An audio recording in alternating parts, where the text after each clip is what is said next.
Hey guys, welcome back to the Marketing Gateway.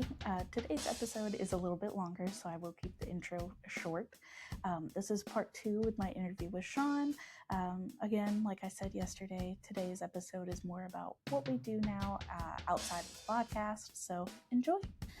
Okay guys, welcome back. This is part 2 of our interview with Sean. Like I said yesterday, we're surpassing 100 episodes, and so we wanted to mix it up a little bit and have you guys hear from Sean. And this episode is going to be more about what we do here at RPG, which is our research firm. Well, I say our, it's more yours, and I'm just work here. I do not think of it that way. We are all a team here. We all work together. So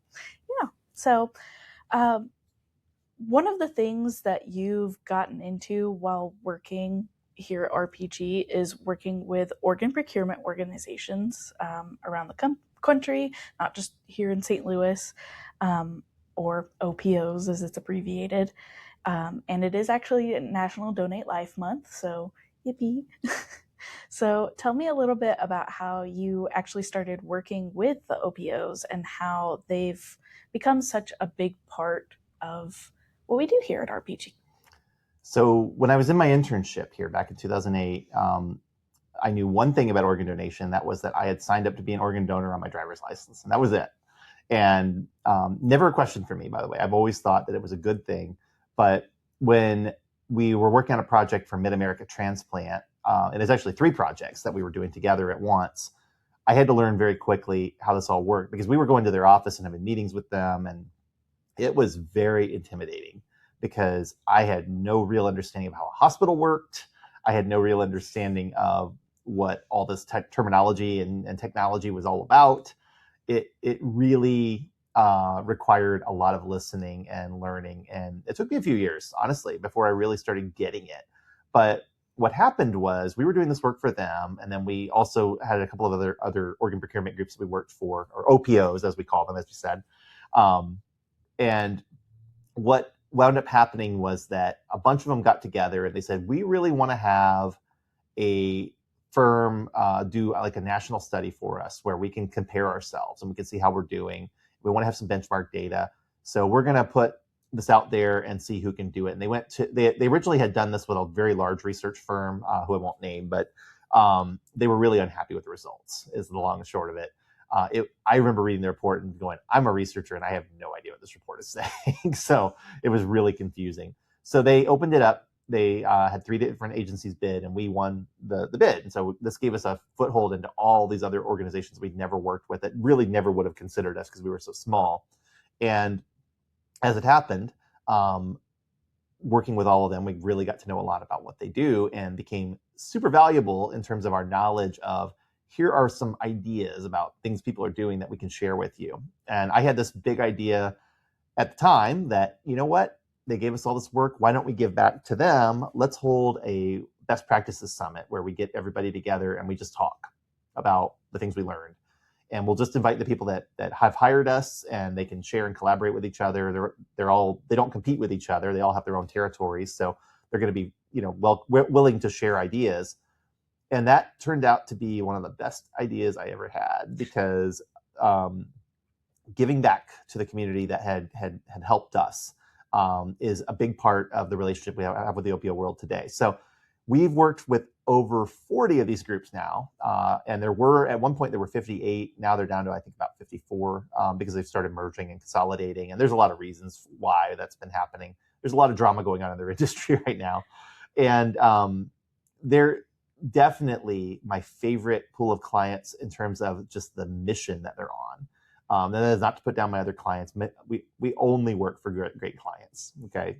But the mission that the OPOs have, I think we can all agree, saving people's lives is the top mission, right? Like, that's the one where you really respect and honor what they're doing. And what they're doing is they're finding the people who want to be donors. They're making sure that those gifts are given to the people that need them. And, up to 8 lives can be saved by one donor. That's amazing. And then beyond that, they also can take the tissue. They can take your eyes and corneas. They can take your bones. They can take your skin, all kinds of other things. And help people with those things. And I've been to the places where they process the tissue, and it sounds really crazy. It sounds like science fiction. Like you're walking in a room and you see somebody just they're sawing through bones, or and making them into vertebrae for someone's replacement vertebrae, or they're taking huge slabs of skin and getting them prepped so they can make skin grafts or things like that. It's surreal, but when you see the lives that have been touched through all this, it's amazing. So yeah, I'm a big fan of that industry, but I will also say I'm one of their sharpest voices in terms of things that need to change, because we see it in the data all the time, and I'm always accountable to the data. What the data say is what we need to listen to, and we are constantly trying to help. In fact, we do another podcast for just the OPO industry, where we provide insight on that, and I even have a newsletter that I do about that because it is so important to me.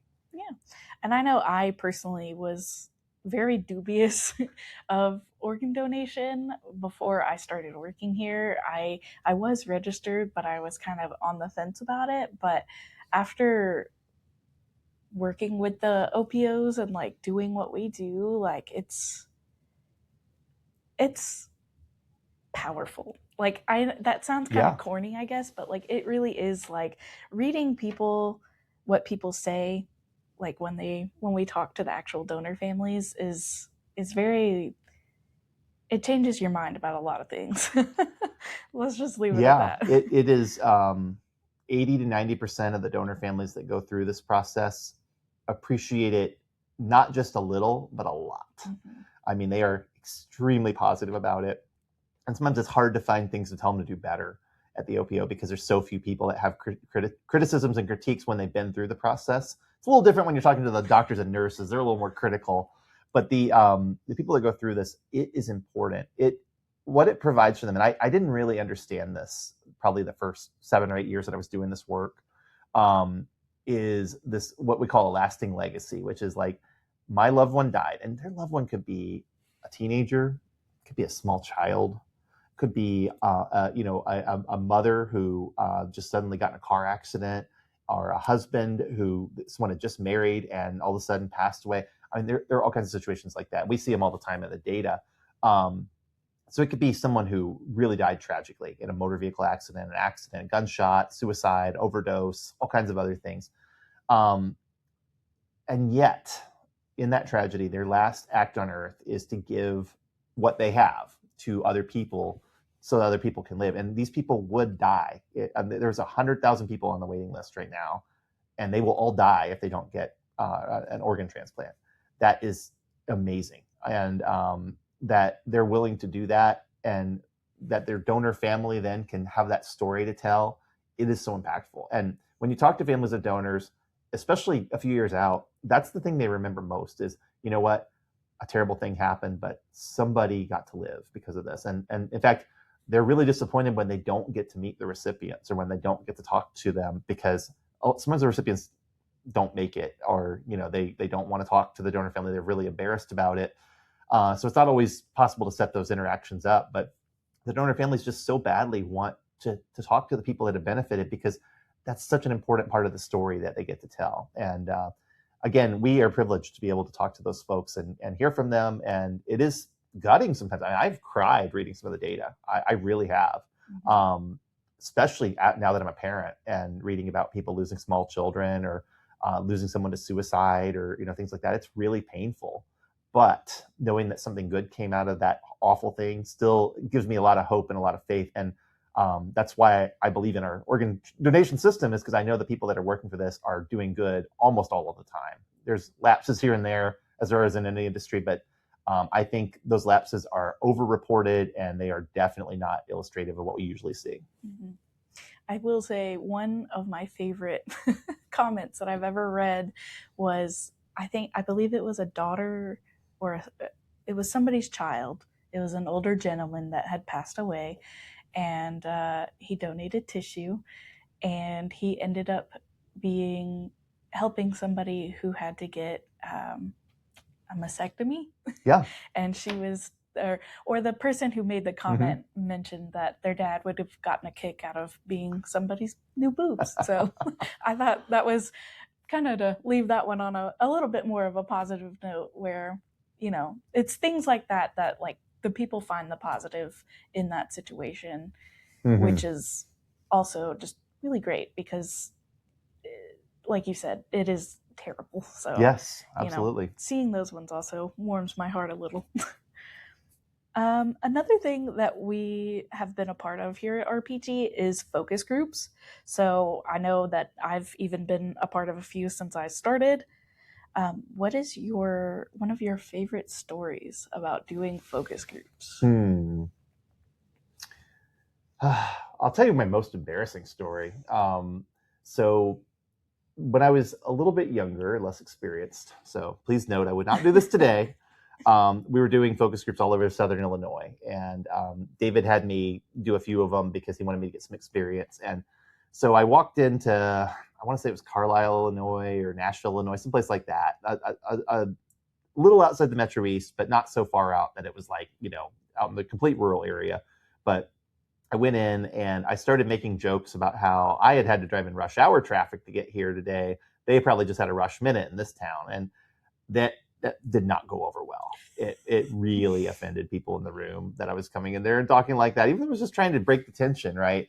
Because I was putting myself in like, well, I'm from the city, and you guys are not as good as me, kind of vibe, without meaning to. And I spent the whole night trying to recover from that. So I learned a tough lesson about when you're trying to build rapport with people, be sincere, but be empathetic and understand how people are interpreting you. You're a stranger coming in and asking them questions, and they want to answer your questions. They're getting paid. They get a check for or cash, or whatever, for showing up to those groups. Um, I did recover. I did ultimately fix the problem, but I felt terrible about it. And there have been other times too where I inadvertently, I'm really good at reading people, and I just kind of call out a characteristic of them. Like I told a student recently that I noticed that they were very literal, and I could see when I told them that on their face that they didn't understand what I meant. They were taking it as an insult. And I said, no, I don't mean it in a bad way. I just mean that you really process things in a kind of black and white way, whereas other people, they're talking a little more metaphorically. It wasn't an insult, but the way I said it didn't make it sound like I had their best interest at heart. So I still make these mistakes because I'm human, right? But we have to learn when we're talking to people that ultimately people want to talk. They want to be heard, and they want you to listen. And so the more that you're trying to tell them about themselves or tell them what to think, the less they really want to contribute to your focus group.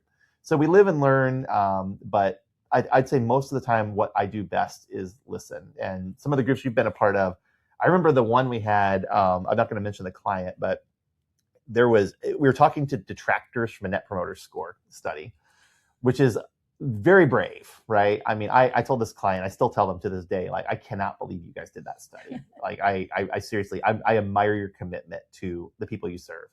And one of these detractors, he was really angry. He had a pretty weird and unusual experience with them, and they're a good customer service company, so it was very aberrant. But he was hot about it and constantly just disrupting the group to complain about his problem. And I wasn't in the back room, I was moderating the group, but the people in the virtual back room were all hating this guy.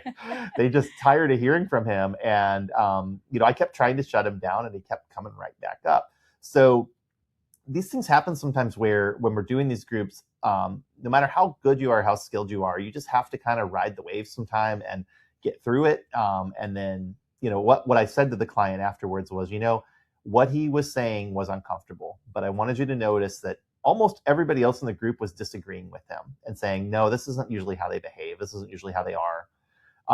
So even those detractors that had the chance to jump on the bandwagon wouldn't do it. So that was a positive in a very crummy group. But I'll tell you another one we learned. We had actual, and I'm not using this as a pejorative, but we had actual Nigerian scammers in one of our groups. I remember And this. yeah, so we were doing it was for a gaming study for gaming products, and we had these people that we thought were students because they were all showing up as coming from different places. And so when you have students, like, their names can be a little bit different because they might be international students. So they all had names that seemed like they have an English first name and then like an odd, I don't want to say odd, but like a more foreign last name. And it wasn't necessarily a Nigerian last name either. And so we got them in the group, and I realized very quickly that 4 of the people in our group were all in the same house. and they were all dark skinned. They had very thick African accents, and the reason we found out they were from Nigeria is when we had to cut the group off because we realized that the group was completely tarnished. We were going to pay them because you usually pay people out in these situations because it's our mistake, not the participants.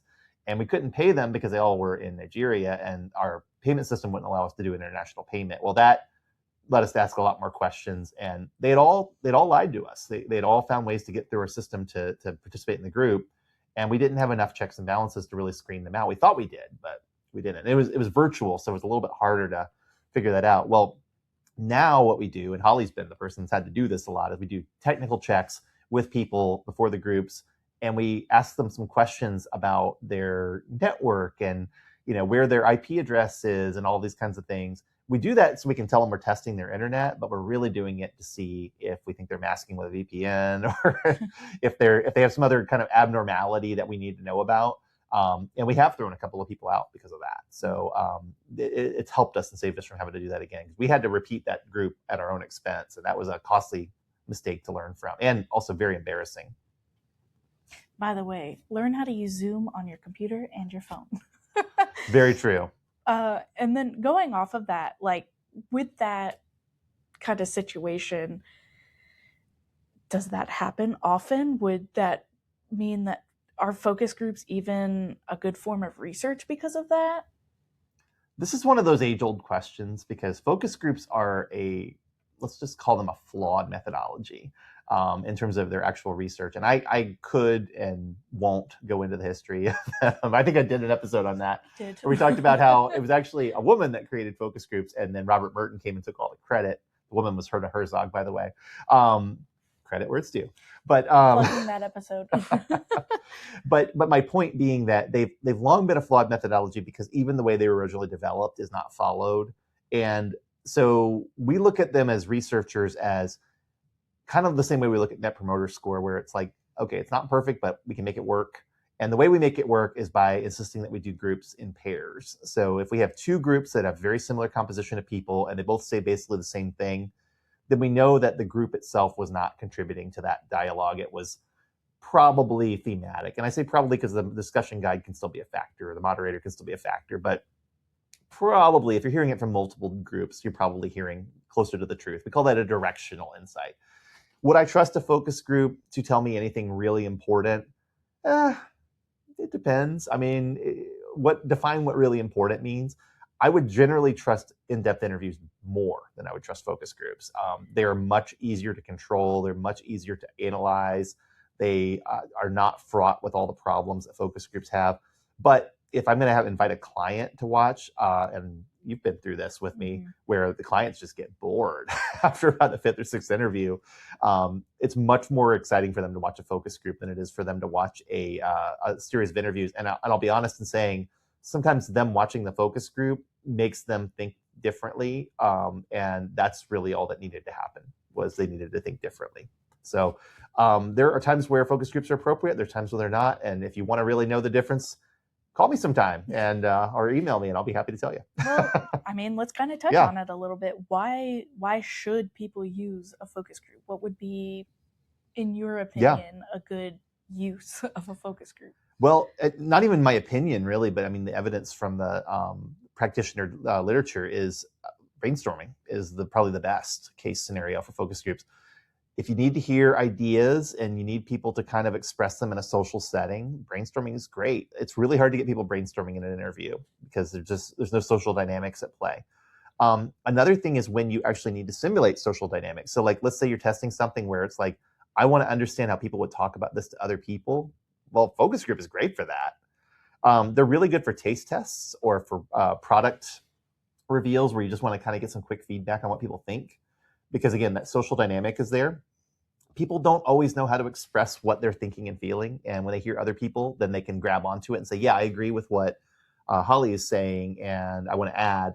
It's much easier for them in that setting. Mm-hmm. So anytime that social dynamic needs to be at play, that's when focus groups are valuable. But there are other methods of focus groups you can try too. There's what are called mini groups. There's dyads and triads where you just have 2 or 3 people that can also do those things and be a little bit more controllable.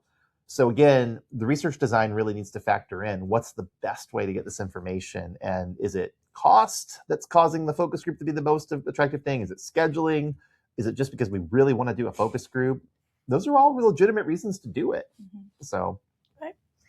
And then one of the things that you've done a lot is advertising research. I've actually worked on a couple of those projects with you. What is one of your favorite stories from doing those kinds of projects? I tell this story to my students all the time, and I'm gonna caveat with apologies to the agency and to the client. I'm not gonna say their names, because I don't think anybody meant for this to happen. But it opened my eyes so much to how, when you're putting creative stimuli together, and creative stimuli would be like we're showing people like a concept ad or concept video, how much you can miss the boat in terms of your internal interpretation versus what people actually see. So let me set the scene for you. The healthcare organization is trying to communicate the idea that what they provide is personal. So they listen to you, they hear about your life, they understand what your interests are because they care about you as a person, not as a number, right? And so they're trying to find a creative way to say that. Mm-hmm. And one of the concepts that they have a show, the idea is that there's this guy that really loves to go kayaking and hunting out in the reedy marshes, and they understand that that's his lifestyle, and that's because they're personal, right? But the picture is from a low angle, looking up at the back of this guy's head. He's wearing a big brimmed hat, and he's got a canoe paddle in his hand. He's kind of holding in a way that's kind of firm, and above him, and it's kind of a black and white kind of picture too. And above him, the words "This is personal" appear. And almost every single person that we talked to in the interview series that we did was laughing at it and saying it looked like a horror movie poster. And what in the world were they thinking? Because even the lettering of "This is personal" looked like "This is personal." Magazine cutout letters. Yeah, and it was a print ad, so it was completely inappropriate for what they were trying to convey. And I was actually glad that we had that one, because a couple of the other ones were a little more nuanced. That one was the clear loser. But nobody at the creative agency, nobody at the client saw it that way. They all saw it the way they wanted to see it. Mm-hmm. And as soon as we put it in front of people, they immediately saw something different. Right. And that is so valuable. And I talk to my students about how when we see pictures, we project onto them. We see ourselves in the image, and we try to interpret the image through what we know. And if you're interpreting through a picture that this healthcare provider is like akin to a horror movie, you're not going to go there. You're not going to take them seriously. You're not going to pay attention to their advertising or anything else they have to tell you, because you're going to project that onto them, that, hey, they really don't understand how to talk to people. So we have to be careful about how we communicate. Now, as it happens, like you got to work on one where we had an ad that we didn't think was going to do very well, and it went really well. It was probably the most successful ad testing I've ever done. Almost everybody loved it. And the funny thing was the client didn't really think that much of it. Like the agency had put it together, and the agency did a good job on it. It was really well produced, but the client just said, "Oh, it's too generic. The people aren't going to really connect to this at all." And oh my gosh, people would pick out these little scenes that were like on screen for a second and connect to it in a meaningful way. And they were actually saying, like, "I don't even know much about this healthcare system, and now I want to check them out. I didn't know they could do this." And it was all stock photography. It was all, it wasn't even really things from the hospital. They wound up filming those things and putting them in the actual ad. I think the one that got me was there's somebody ringing a bell, and what the client told me was, I think that's actually an employee ringing a bell. But people were grabbing onto it as, oh, that person is now cancer free. They're ringing a bell to show they're cancer free. And how did they get that? I don't even know. Like I didn't get that, but that's what they got. And so when you do ad testing correctly, and what you're looking for is, you're not looking for the crystal ball. You're not looking for, is this going to succeed? You're looking for, is this resonant? Do people respond to this in a positive way, or are they responding to it like that? This is personal ad where they are really repulsed by it. That's what you're trying to understand. And then what is it going to convey in terms of transferable qualities? Those are the things that we really talk about with research. Well, I mean, we've talked about it before. Well, I say you have talked about it before in like episodes, and we've also had some of our guests bring it up as well. AI. How can advertising research be done well today with AI being as widespread as it's getting? All right, let me jump on my AI soapbox for a moment and say, first of all, AI is a very large term that we are generally applying to a very narrow set of AI applications, which are generative AI or large language models. And I really don't like to conflate the two because I've been following AI for decades. I'm really interested in it. And there are good AI platforms out there that are doing what we would now call machine learning, which is very different from generative AI. And then there are bad AI platforms out there that are just tapping ChatGPT or Claude or any of those other programs and just running things through a generative AI chatbot and then having it generate stuff which may or may not be trustworthy. So we have to understand the differences because they are significant. But what I worry the most about when I talk to other people that are using generative AI is that they're trying to use it to replicate human processes that humans really need to be involved in. And whether that's art and design, whether that's copywriting, whether that is to some degree proofreading, although I think AI tools actually are good for proofreading, at least for a first pass. But if you need really, really technical proofreading, you need to have a human look over things. If you're talking about laying out a strategy, if you're talking about research, you can't trust AI for research. I don't care what people say. Show me something you've researched in AI and I'll show you where it made something up, because I've never come across anything that's been remotely 100% correct. It's worse than Wikipedia, and Wikipedia can be very untrustworthy too. Guess what it uses as a source? So here's my other problem with AI is that in research, we're often trying to understand what do people think today so that we can use it for tomorrow to be on the cutting edge. AI is built on training data that are from yesterday. And sometimes they're significantly from yesterday. And you don't know what you're getting because it's a black box and you don't really know what it's looking at in its training data before it spits out output. So there's a lot of people that are selling synthetic respondents right now. Synthetic respondents, there is an actual good kind of synthetic respondent that's built on completely different technology. And they're used primarily just for trying to understand really particular things in data. That's not what most people are selling. What they're selling is chatbot derived make-believe respondents.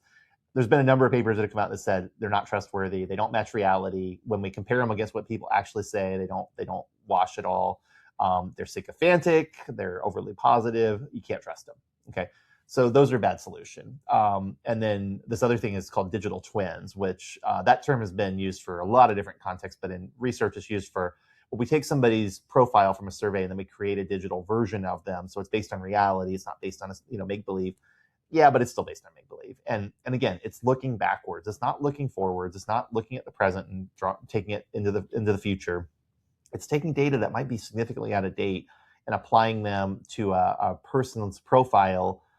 It's kind of like having AI write Facebook posts for you. Like, it's going to come across as very inauthentic and unreal. It might sound a little bit like you, but it's going to sound a lot not like you too. So we have to be really careful about trusting this stuff too much. I always, and I do mean always, disclose when I use AI. We use AI a little bit here on Riverside, which is our podcast platform, to help us with clipping things or maybe for getting summaries or things like that. Okay, that's fine. That's a good use. But we also, everything we do, we write, we produce, we film. I'm never an AI construct. It's always me. You can tell because I stumble over my words, or sometimes I mispronounce things, or Holly's gotten to hear me mispronounce things in some pretty crazy ways sometimes and have to redo it. But this is real, and reality is really what we're striving for. So I encourage people in the marketing world, with this technology, always think about it in terms of, can a human provide more value than this? And the answer is almost always yes. So yeah.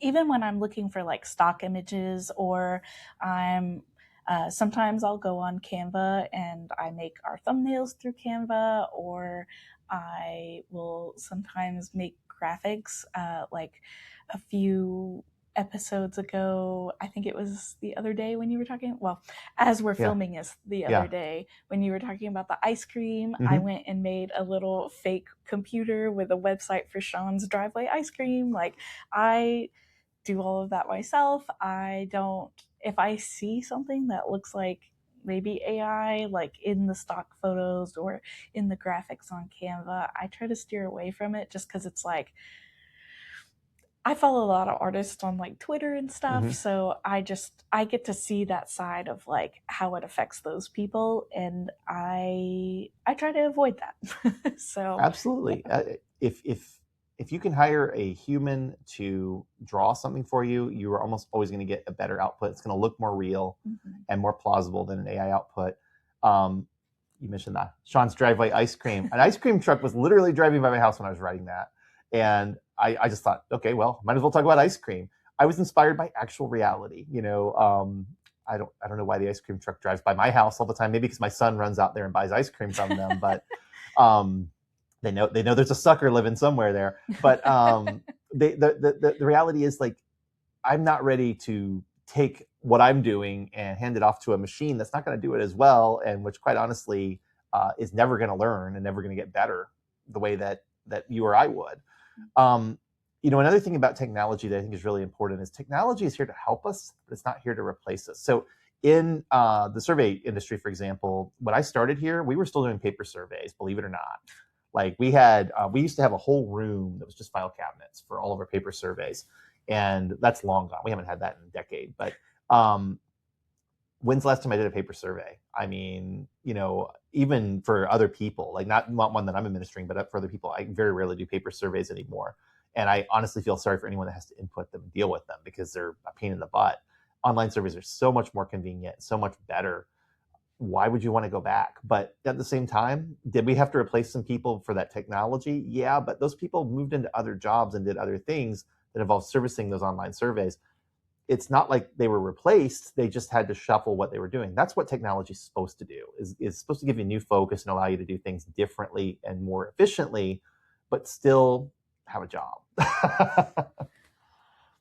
Well, we kind of talked about it a little bit when we were talking about focus groups, but we do a lot of in-depth interviewing here at RPG. I know that project we were talking about where we showed the advertisements to people, that was in-depth interviewing, and things can go haywire a lot.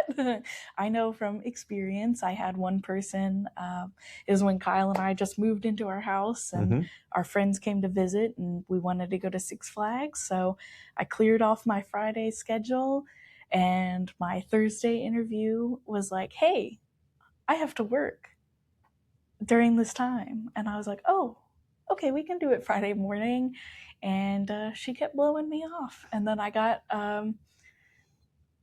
one of my coworkers to do it. I was like, hey, do you mind taking care of this? And she kept blowing her off as well. And I was like, well, I guess you're not getting the payout for this It interview. was like $100, wasn't it? I mean, I it was think a so. good It amount was of like money. yeah, like for an hour of your time. Yeah. Like literally that was all it was. But how do you deal with situations where the interviews aren't working out like that, or just aren't going like the way you want to? It's a big question. This is going to surprise you, but there are some times where I'm actually glad when people flake, because sometimes it's like, oh, I don't have to do this hour-long interview, but eventually I do have to get them done. I mean, that's what we're paid to do, right? So um, if somebody's flaky persistently, I give them 3 chances and they're done. I mean, I don't mess around with them, because my experience has taught me that people will, if they flake on you once, it might be legitimate. If they flake on you twice, it might be a fluke. And if they flake on you 3 times, it's a pattern and you shouldn't do it anymore. Especially if you're paying them. So unless it's somebody that's really, really important for me to reach or really hard to reach, like an executive or a physician or something, then I'm willing to put up with it a little bit more, because they're busy and a survey doesn't seem like the most important use of their time to them. And what I usually do around that third time is say, listen, I know we keep trying to schedule this and it's not working out. When's a good time when you're not as busy? Like, I can call you on the weekend, or I can call you at night or something. They're usually at that point embarrassed enough that they're willing to work with me on that. I'll call them early in the morning. I'll call them late at night. I'll call them on the weekend, whatever I've got to do. One of our interviewers, Sharon, carries interview guides in her purse. So if she's out and about and at the grocery store or something, and somebody calls and wants to do an interview, she's ready to do it then and there. She's pulled off the side of the road and done interviews in her car. She's a full-time interviewer. I mean, that's her full-time job with us. So, she's got a little bit more time to do that than I do. But if people want to be interviewed, they generally will accommodate you. And if they don't really care and they just are wasting your time, it's better to cut them off because they're going to be a bad interview subject anyway. But I think part of the key too is you have to ask yourself, in the scheme of things, how important is this interview that I need to chase this person down? If it's just a general consumer interview, they are so easy to replace. And I won't waste a lot of time with them. In fact, I'll tell them, hey, we have a limited quota. And if I don't get to you, I don't get to you. And it's too bad, so sad, But if it's somebody that I have a qualified list of like 20 or 30 people and I've got to try to get as many of them as possible, I can't be that cavalier. I have to then work with them. So it really does vary depending on the kind of study that we're doing. Gotcha. One thing that's a little different about you versus a lot of other research professionals is that you actually have a master's degree. And you also teach students that are going to become marketing research professionals, similar to what you do here.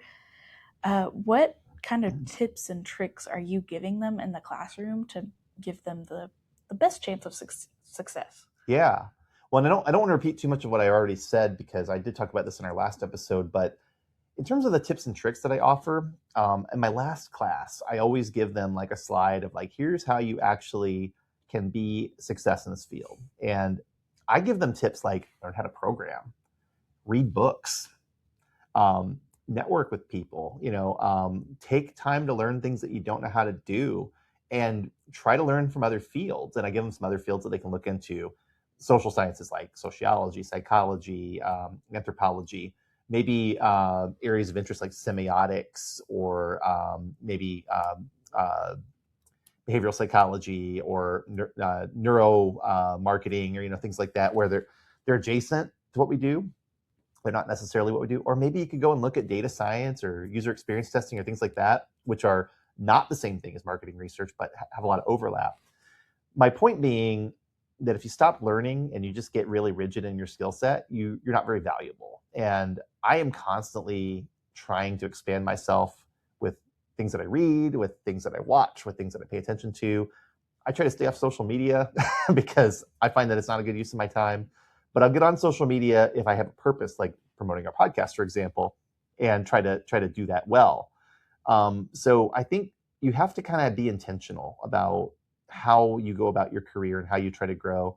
It is important to find a mentor if you can. It is important to find people that support you and that teach you new things.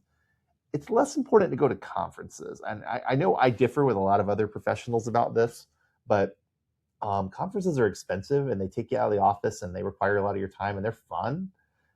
You can meet some people, you can get some great connections. And if you're really good at it, you can find a lot of work there. But most of us are not really good at it.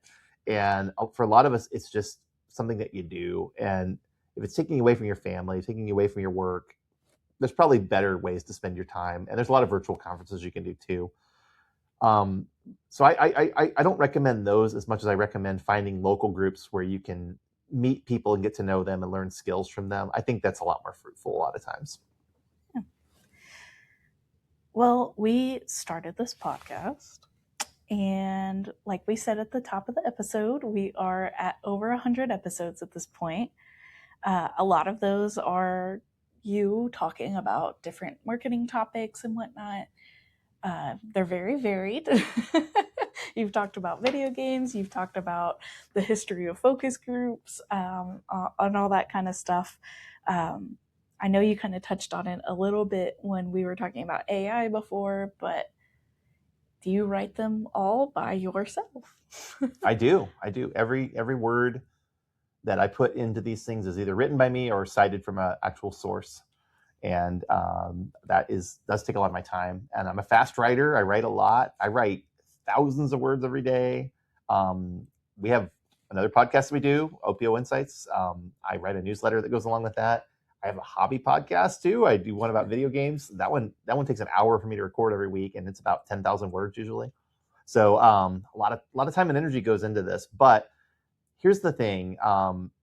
When you take the time to learn this stuff for yourself and to be able to articulate it in a way that you can actually share and give examples and metaphors and things like that, you remember it better. So when you need to recall it, when you're talking to other people, you can bring it up, and then you can even refer them back. Hey, I did an episode on this. You can go check it out. So the script writing does benefit me, and we're going to take some of the scripts actually from the last series that we just did, and we're going to put them into an ebook format and start giving it away, because why not? We've already created this content. We can use it in other ways. So I would encourage anybody that wants to get into this. It's been a trial by fire for us, as it is often, but we got into this with the intention of, we're not going to try to seek immediate growth in the audience. We're going to really build it sustainably and let it grow on its own. And we're going to invite on great people and just have fun with it. Every guest, we just sent out these bags, or like cooler bags that say the Marketing Gateway on them, with a tumbler and some notepads and pens and stuff, because we appreciate them. Like they gave up their time to be on the show. They referred us to other people. So we care a lot about what we're doing here. But 25 weeks from now, we're going to be on episode 200 if we keep at this pace that we're going. And I know that sounds crazy, but part of our goal was, we want to get the episode count up so that we're talking about a lot of topics so that we can get a lot of interest. And we hope that will continue to be interesting to those of you that are listening. Well, you kind of touched on it a little bit there, but how do you decide what topics that you are going to talk about and make an episode about each week? Sometimes it's just what's in my daily news feed. K-pop Demon Hunters was very popular when I talked about it. The Staples Barbie, or Baddie, not Barbie, the Staples Baddie was a big deal a few weeks ago. She's kind of fallen off the face of the earth now. But the Cracker Barrel thing, when that came up, that was a big deal. Some of those are really topical, and they're just fun to talk about. We're already talking about them, so why not make an episode about it? But I feel like we have to be really careful. I'm not a full-time marketer. I'm a marketing research professional, which means I support marketing. So I have to talk through my lens, and I can't sit and comment on everything that marketers always talk about. I read Ad Age all the time, for example, and they talk about things that nobody else really talks about because they are such an insular focus on creative work. Ad Age is a long-time publication. It's been around, forever, but I feel like sometimes they forget that there's a whole world out there that's not paying attention to this stuff.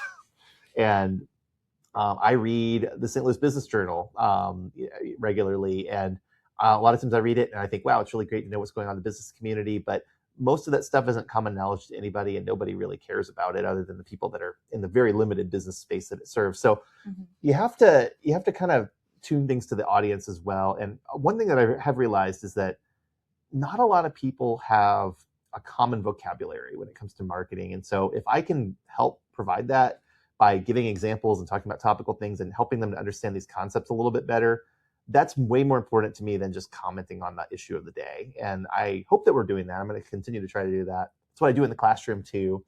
And students have told me that's one of their favorite things about my classes. So I hope we're doing that here on the Marketing Gateway as well. But I'm also looking forward to having more guests, because these episodes take me a long time to write. Again, if you want to come on, we're more than happy to host you. Absolutely.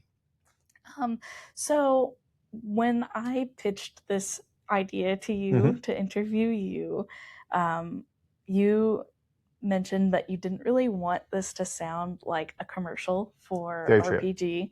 And I feel like we've done a fairly solid job of that. But we do offer marketing research services, and I thought it might be a good idea to ask, who would you think really needs those kinds of services? Okay, so if you're watching on YouTube, don't push the jump ahead button. This isn't a commercial. No, I mean, research, there's a lot of researchers out there. We provide it. We'll help you if you need it, but there's other people that do it too. So that's why I'm saying this is not a commercial. Where you need research is when you don't know something. And it's important to have the intellectual honesty to admit that you don't know and you need to know something, but need to know, not nice to know. And that's really a key when I'm engaging with a client and they have a problem that they just want to get an answer, but they're not really that invested in what they're going to do with the answer. I often try to steer them away from doing formal marketing research because it's not going to benefit them. And they're going to spend a lot of time and money on something that they really didn't need. But if you need it to make a strategic decision, if it's what we call $1 million decision, about an ad buy or, a logo change or positioning statement or whatever, yeah, you got to do it, because you might make a mistake like some of the ones that I talked about, where you might put something out there in the world that really upsets and offends people. And guess what? I'm pretty sure that's what happened to Cracker Barrel. I'm pretty sure that when they launched that stupid logo that they've had to renege on, that it came out of not doing research and listening to people. They probably did research with the people that they wanted to like their brand, but they didn't talk to the average everyday consumers, and they got predictable results. So you have to actually bother to care what people think. And that's when research really comes in handy. But when you talk to a professional, we're not going to come to you and offer to do a Survey Monkey or a Google form. We're going to think more strategically about how this fits into what you're doing. And if you can give us a seat at the table to actually be part of your decision making so we can inform it, you're going to get such better use out of the research than if you just hire us to write a report, send it to you, present it, and then we're done. And then what would be, I guess, an example of when you would say, okay, you need to bring in an outside professional to help out with this? Sure. So a very common one is satisfaction studies. If you are going to talk to people about what you can be doing better, then you basically want to make sure that you have a third party that's neutral, that is actually getting that information for you. And it's hard to do that if you're doing it on your own, because they're going to lie to you. They're going to tell you what you want to hear. But if it's a neutral third party, they're going to tell that third party things they would never tell you. So that's a very common use. Another use would be when you need to keep your identity secret. Believe it or not, there are a lot of studies where that's a good idea. If you're doing a branding study, for example, and you're showing things to people that are intended to hear their point of view about your brand or understand, kind of what is going on in the marketplace, sometimes not showing your brand and not telling them who you are means you get a cleaner read, and you can't do that on your own. It is much easier to hire an agency to do that. Another one would be if you don't know how to reach the people you want to talk to. That's where you're going to need us, because we have access to those people through research panels or through list purchasing or other things, and we're much, much more efficient at it because we do it all the time than you might be on your own unless you've been in the research industry. So those are some great uses for us. Where I would say we are the least useful is if you could do it yourself. If you can do it yourself, do it yourself. And then come to us and tell us what you still need to know after that, because that's where we can really help you the most. Well, like I started at the beginning of part 1, I asked you all the questions we normally ask our guests. So I'm going to end it the same way. We normally ask our guests at the end of every interview if there's anything they would like to plug. So now's your chance. It is National Donate Life Month. And we talked about this earlier in our interview and showed up in part 1 of this. But I want to circle back to it because this is the month where the people that are organ donation professionals, and we talked about them in this episode too, where they are out in the hospitals doing the work of promoting donation. And they are doing flag raisings, and they're doing memorial services. They're bringing donor families in to talk to people. They're making everyone aware. And they're also running drives for registries to get more people registered to be registered donors. So it's really, really important that you consider, if you're interested in being a donor, registering, because then that helps to make things clearer in the moment if you're in a motor vehicle accident or something where it's really tragic and there's a lot of activities buzzing around, that people know your intentions. But if you are not willing to do that, and there are people that have good reasons why, and I won't get into all of those, but I understand, first of all. And secondly, please make sure you tell your loved ones what you want. If you don't want to be a donor, just tell them that so that they know. And it's really easy, because you won't be. If everybody knows, I have a family member that doesn't want to be a donor. We all know it's fine. But I also have family members who do want to be donors, who haven't registered, and I'm glad they told me, because that way, if the question ever comes up, we know what their thoughts are. And they told more than just me. They told other people too. So National Donate Life Month is really about bringing awareness to the need. Again, 100,000 people on this donor list, plus 100,000. There's more than that. And these are people, many of them need kidneys. I think like 70 or 80% of them need a kidney. And every day they're on dialysis, sitting there going through this awful process of dialysis because that's what they have to do to live. And if they can just get a kidney from a deceased donor, someone who's not going to need it anymore, they can live a different life. Think about that. I think these are moms and grandmas and dads and little league coaches and people at work in stores and all kinds of other people that you intersect with in your daily life. And you might even not even know that they're going through this. So if you can be a donor, please be willing to step up and be one and either register or let other people know about it. That's my plug. Perfect. Well, thanks, Sean, for being on the Marketing Gateway. I appreciated you talking to me. It's a rare experience, really. Truly. Well, this has been the Marketing Gateway. Should we do it at the same time? Sure.